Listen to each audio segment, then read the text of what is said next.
My fellow dreamers, what is up? Hey, welcome back to the DreamersLIVE podcast. We are thrilled that you're here. Actually, we are not here.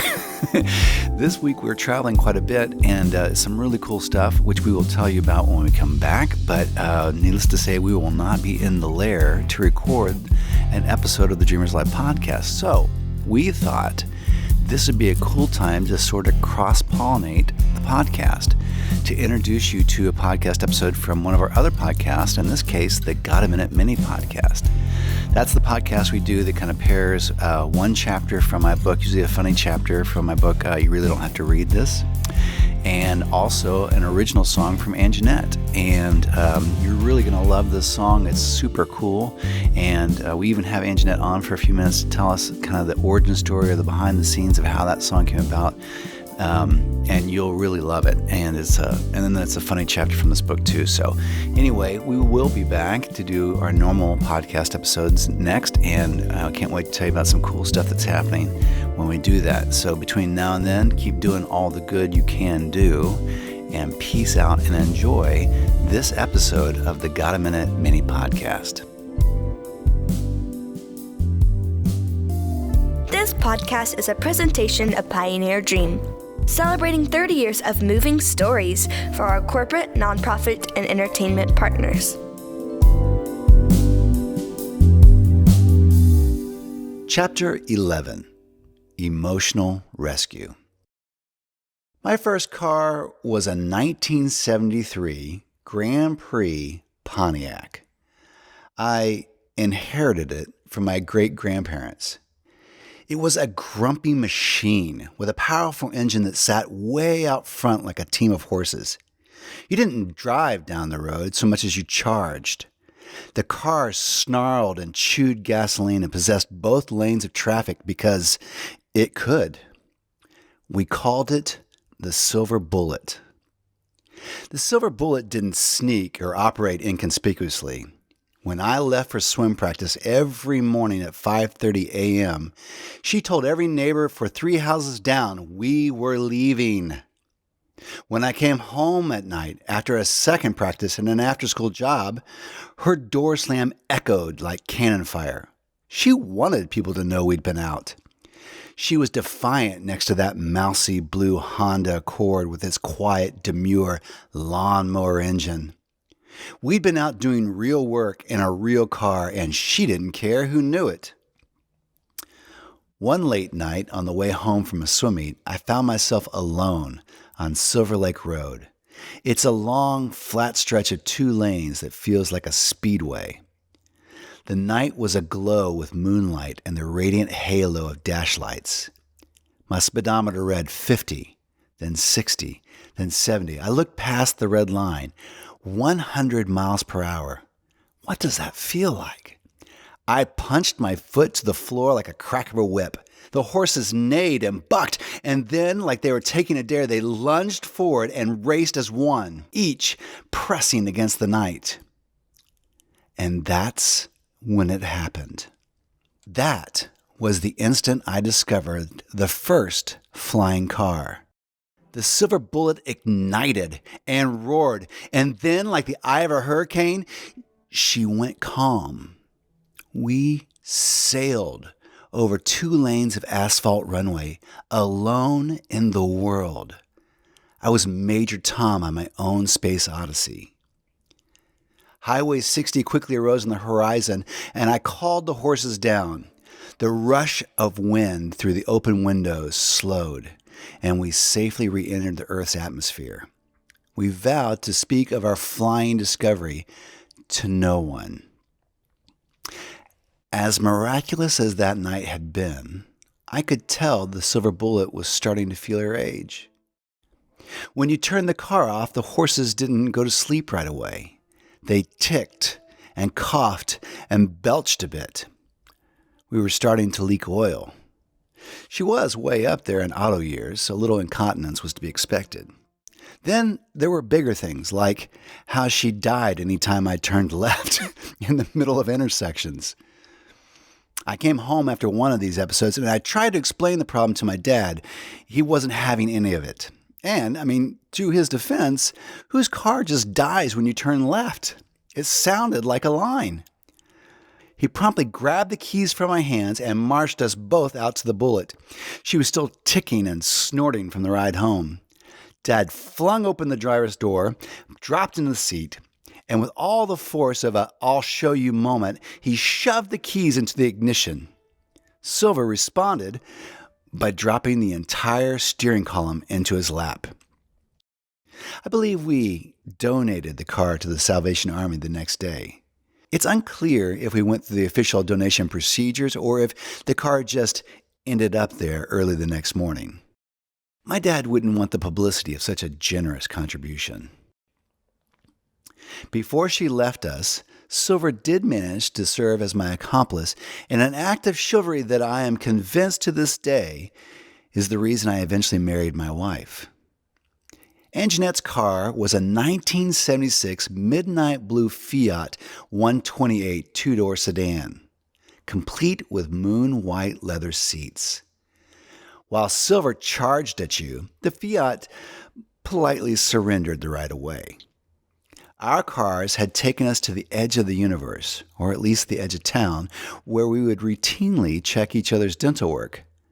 But that's beside the point. In the story at hand, I was again in the Silver Bullet and again at the corner of Silver Lake and Adams. As I charged east through the intersection and up the long hill, I saw a cute blonde standing beside a motionless midnight blue Fiat on the side of the busy Adams Boulevard. I recognized the beauty and distress from Miss Reihart's American Lit class. So, at the top of the hill, I turned the team of horses around and rode back for the rescue. The Fiat was a nice, functional car. It had been broken in as a family wagon in the mountains of New Mexico. It really only had one quirk. It caught fire. Kind of trumps dying on left turns. By the time I was coming down Adams, large black smoke billows were signaling trouble. I arrived to find the contents of Anjanette's car strewn across a 20-foot radius of the shoulder. We grew up in the 70s and 80s. If A-Team had taught us anything, it was that cars instantly exploded at the sight of fire. The smallest wreck ended up in auto eruptions. Anjanette acted accordingly, tossing everything out of her car and sheltering in a nearby ditch. Fortunately, our off-duty history teacher, Mr. Love, arrived on the scene and quickly extinguished the flames before the entire city was engulfed. I arrived, however, just in time for the emotional rescue. I think we know that's the really important one. I told Mr. Love I'd handle it from here. With a strong hand, I lifted my trembling future wife from the ditch and passed the avalanche of personal effects. As onlookers threatened to snarl Bartlesville's notorious rush hour traffic, I brushed her Aquanet-stiffed hair back, and still holding her cheek in my palm, I asked, "Hey, that was close. Are you okay?" The trauma of the moment was too much. She collapsed into my arms. I carried her back to the safety of the Bullet, who was waiting 50 feet away. I would have parked closer, but I didn't want my car to explode too.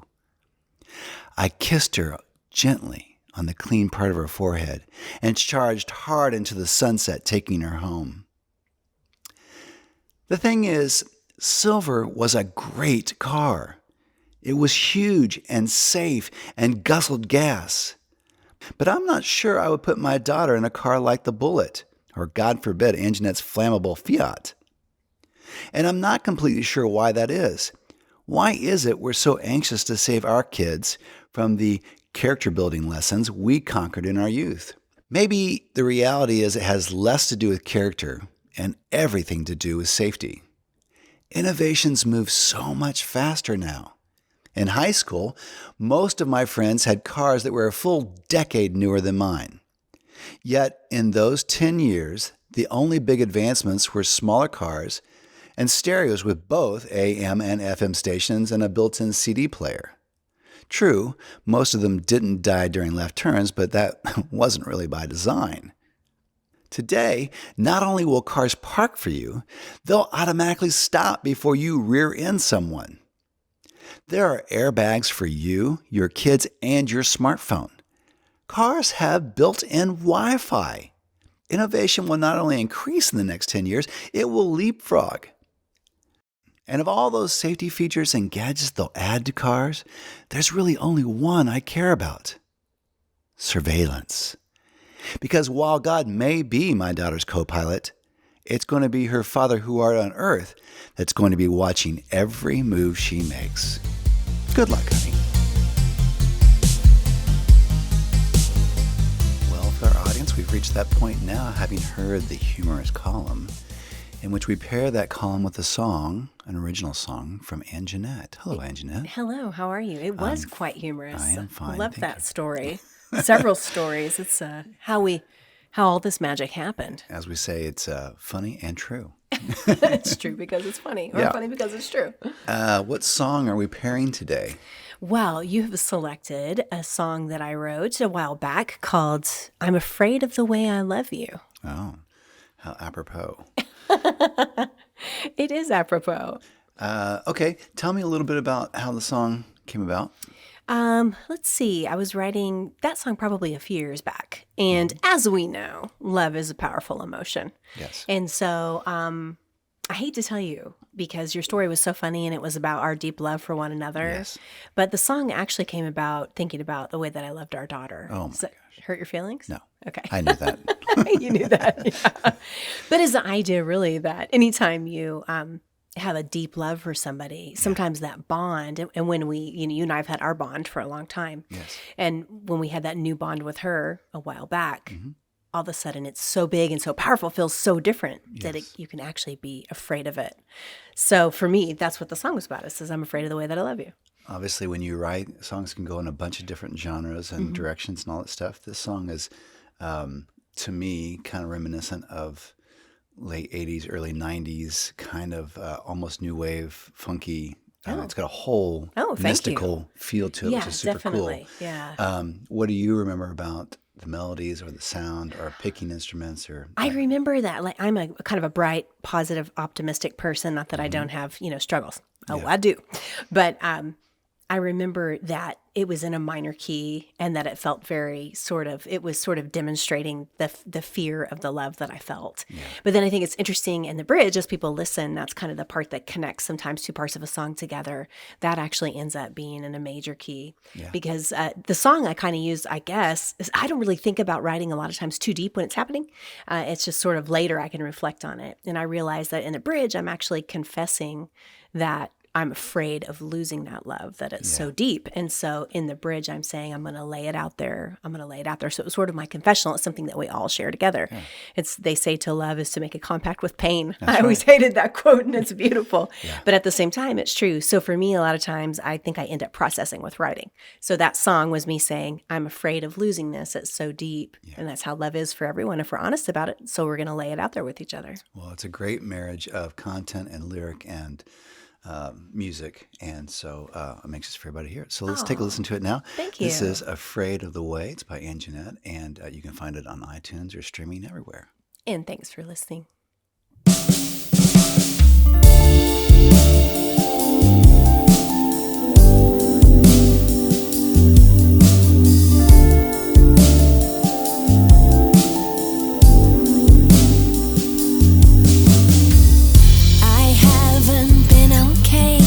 Since first I spoke your name,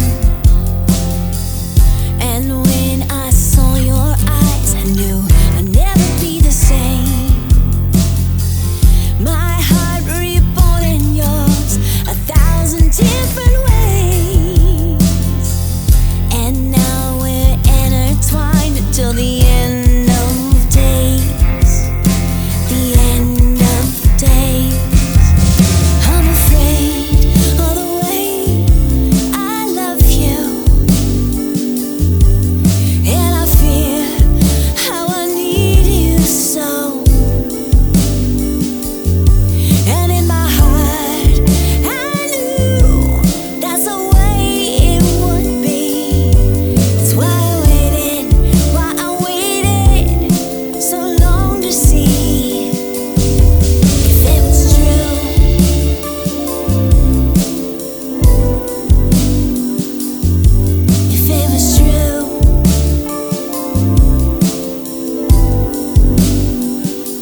Thanks for listening. We'd love it if you would like and subscribe to the podcast and then share it with the people you know.